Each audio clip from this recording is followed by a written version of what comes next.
बोलिए बांके बिहारी लाल की जय, द्वारिकाधीश की जय। राधे राधे भक्त। सुखदेव मुनि जी कहते हैं, हे राजा परीक्षित, अब तक मैंने तुमको कृष्ण के द्वारा अनेक असुरों के वध के बारे में तुमको वर्णन किया है। कृष्ण की अनेक लीलाओं का भी मैंने तुमको वर्णन सुनाया है। अभी मैं भगवान के विवाह और उनके पुत्र और पुत्रों के विवाह का बस विस्तृत रूप से मैं तुझको वर्णन सुनाता हूं। सुखदेव जी कहते हैं, सबसे पहले बलराम जी का विवाह हुआ। आनंद देश के राजा रेवत की पुत्री थी, उनके साथ में बलराम जी का विवाह। उसके बाद द्वारकाधीश का भगवान श्री कृष्ण का सबसे प्रथम विवाह रुक्मिणी के साथ में हुआ, जो माता लक्ष्मी का ही अवतार थी। सुखदेव जी कहते हैं कि विदर्भ देश के राजा भीष्मक, जिनके 5 पुत्र थे, उनके सबसे ज्येष्ठ पुत्र का नाम रुक्मी था और एक पुत्री थी जिनका नाम रुक्मिणी था।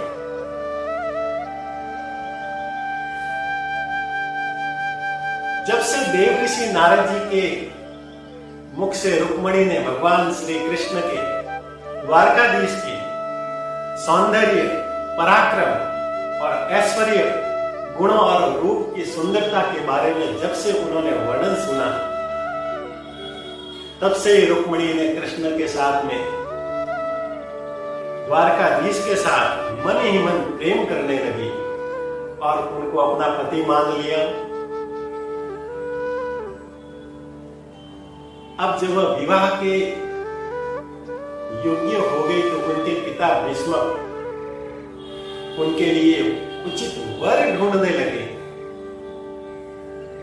जब रुक्मिणी को यह बात पता चली कि मेरे पिताजी मेरे लिए कोई उचित वर ढूंढ रहे हैं, तो उन्होंने सोचा, यदि मैं स्वयं यदि नहीं बताई तो मेरे पिताजी किसी दूसरे के साथ में मेरा विवाह कर लेंगे और ये मैं नहीं चाहती। तो रुक्मिणी ने स्वयं अपने पिताजी को ये बात बताई कि मैं द्वारकाधीश को प्रेम करती हूँ और मन ही मन के अंदर उनको मैंने अपना पति स्वीकार कर लिया। मैं विवाह करूंगी तो केवल द्वारकाधीश के साथ में, भगवान श्री कृष्ण के साथ। जब रुक्मिणी के पिता भीष्मक ने रुक्मिणी के ही मुख से द्वारिकाधीश के साथ विवाह करने की जब बात सुनी तो बहुत प्रसन्न हुए। शायद ही कोई ऐसा राजा होगा जो ऐसे सुंदर, पराक्रमी, सौंदर्यवान पति अपने पुत्री के लिए नहीं चाहेगा। परंतु उनका भाई रुक्मी इस संबंध से खुश नहीं था, रुक्मिणी और कृष्ण के विवाह के विरुद्ध था और वह रुक्मी अपनी बहन रुक्मिणी का विवाह चेदी नरेश अपने परम मित्र शिशुपाल के साथ में करना चाहता था। लेकिन जब उनके पिता और माता ने इसका विरोध किया तो रुक्मी ने अपने माता और पिता को महल के अंदर बंदी बना लिया और अपनी बहन रुक्मिणी का विवाह शिशुपाल के साथ करने का ऐलान कर दिया। लेकिन जब ये बात रुक्मिणी को पता चली कि मेरा विवाह मेरे विरुद्ध, मेरी इच्छा के विरुद्ध मेरे भाई ने शिशुपाल के साथ में कर लिया है, तो द्वारिकाधीश को ब्राह्मण के साथ में एक पत्र लिखकर भेजा। जब द्वारिकाधीश ने, भगवान श्री कृष्ण ने रुक्मिणी के लिखे हुए इस पत्र को पढ़ा, उसमें लिखा था कि मैं, हे कृष्ण, हे द्वारिकाधीश, मैं विदर्भ देश की राजकुमारी रुक्मिणी और जब से आपके गुण, रूप, सौंदर्य, पराक्रम और ऐश्वर्य के बारे में आपका वर्णन जब से सुना है, तब से मैंने आपसे प्रेम करना प्रारंभ किया और आपको मन ही मन अपना पति मान लिया। मैं विवाह करूंगी तो केवल आपके साथ ही करूंगी, परंतु मेरा भाई रुक्मी मेरी इच्छा के विरुद्ध शिशुपाल के साथ में विवाह करने का ऐलान कर दिया है। हे कृष्ण, यदि आप विवाह से पहले मेरे से विवाह नहीं किया तो मैं अपना प्राण दे दूंगी। मैं विवाह करूंगी तो केवल आपके साथ ही।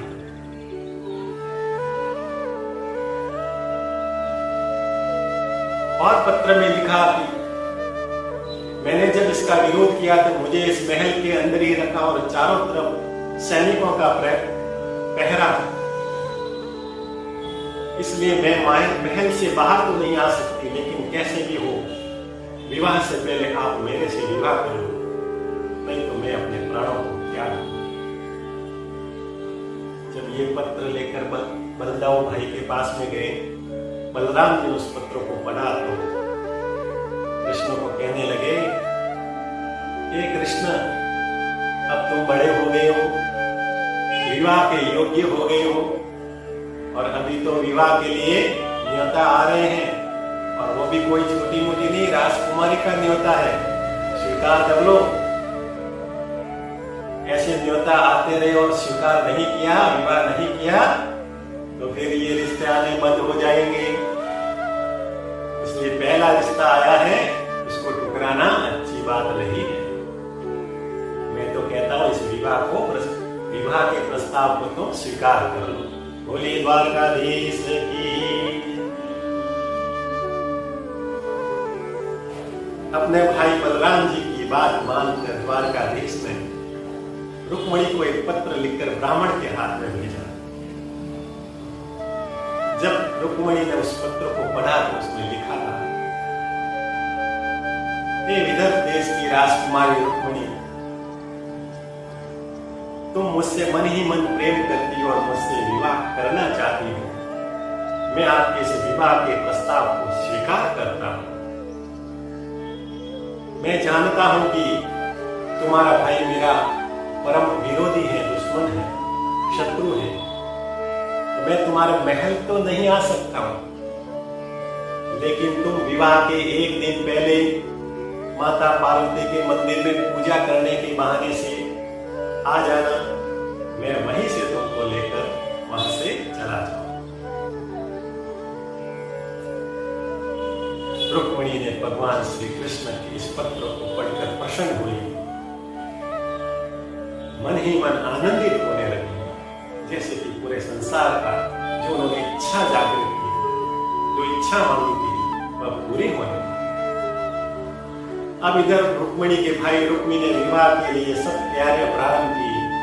उन सभी राजाओं को, राजकुमारों को आमंत्रित किया गया जो कृष्ण का द्वारिकाधीश का परम विरोधी थे। उन सभी को आमंत्रित किए। सभी राजा राजकुमार अतिथिगण वहां पर पधार रहे हैं। विवाह की तैयारियां हो रही हैं। विवाह के ठीक एक दिन पहले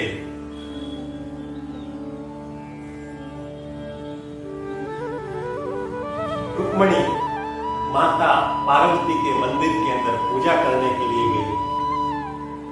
माता रुक्मिणी ने पार्वती को हाथ जोड़कर विनती की, चरणों में गिरकर प्रार्थना करने लगी, स्तुति करने लगी कि हे मैया, मैं द्वारकाधीश से ही प्रेम करती हूँ और उन्हीं से विवाह करना चाहती हूँ।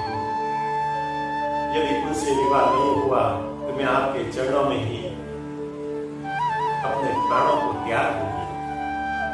आप मुझे ऐसा आशीर्वाद दीजिए कि मेरा विवाह केवल द्वारिकाधीश से ही हो जाए। बोलिए मां के बिहारी लाल की।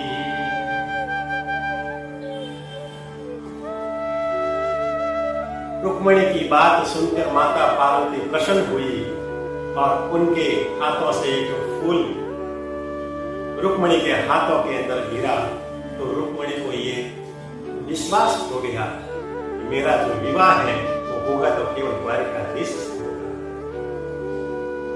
हाथों में फूल लेकर माता पार्वती का आशीर्वाद लेकर जैसे ही हाथ जोड़कर स्तुति करने लगी, आरती करने लगी, द्वारिकाधीश अपने द्वारका से रथ में बैठकर अकेले ही द्वारिका से चले आए, विदर्भ देश में आए और वहां से सीधे ही माता पार्वती के मंदिर के अंदर आप पहुंचे। मंदिर में आते ही रुक्मिणी को देखा, दोनों एक दूसरे को देखकर प्रसन्न हुए। इस धरती पर पहली बार भगवान नारायण कृष्ण के रूप में और माता लक्ष्मी रुक्मिणी के रूप में जब अवतार लिया, तब पहली बार दोनों का जब मिलन हुआ, दोनों देखकर आनंदित हुए, मुस्कुराए और भगवान कृष्ण ने रुक्मिणी के हाथ को पकड़कर रथ के अंदर बिठाकर जैसे ही रवाना हुए कि उनके सैनिकों ने जोर जोर से चिल्लाना प्रारंभ किया, अरे पकड़ो पकड़ो, ये द्वारकाधीश अपने राजकुमारी रुक्मिणी को लेकर जा रहा है। तुरंत रुक्मी को जब ये समाचार मिला तो रुक्मी अपने घोड़े पर सवार होकर कृष्ण का पीछा करने लगे और उनके कुछ सैनिक भी उनके साथ में गए। लेकिन बलराम जी को ये पहले से ही पता था, ये रुक्मी कुछ न कुछ तो जरूर करेगा। तो बलराम जी पहले से अपनी सेना लेकर वहां पर तैयार हो गए थे और रुक्मी की सेना के साथ में भयंकर युद्ध करके जितने भी सैनिक थे सबको मारकर द्वारिकाधीश चले गए। इधर रुक्मी अपने घोड़े पर सवार होकर जब द्वारिकाधीश रुक्मिणी को रथ के ऊपर बिठाकर लेके जा रहे थे, उनका पीछा करते करते जब रथ के आगे आ गए और रथ को रोक दिया, जब द्वारकाधीश को भला बुरा कहने लगे, कटु वचन कहने लगे, दोनों के बीच में भयंकर युद्ध हुआ। आखिरकार रुक्मी पराजित हुआ और जैसे ही कृष्ण ने अपने हाथ से तलवार लेकर उनके सिर को काटने लगे, रुक्मिणी ने कृष्ण का हाथ रोक लिया और कहने लगे, स्वामी ये मेरा भाई है, मैं जानती हूं कि ये आपका परम शत्रु है, आपको मारने का प्रयास कर रहा है, परंतु है तो मेरा भाई, इसे क्षमा कीजिए, इनके अपराधों का आप क्षमा।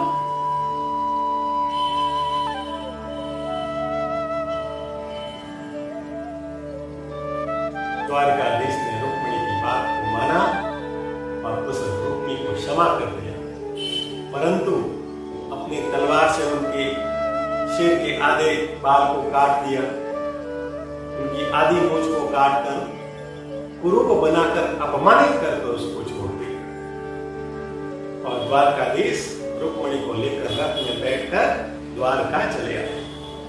द्वारका आते ही पहले से ही बलराम जी और अनेक द्वारकावासी उनका भव्य स्वागत किया।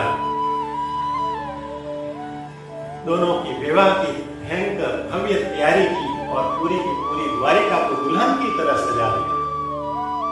सखाओं ने कृष्ण को दुल्हन के रूप में सजाया और सखियों ने रुक्मिणी को दुल्हन की तरह सजाया।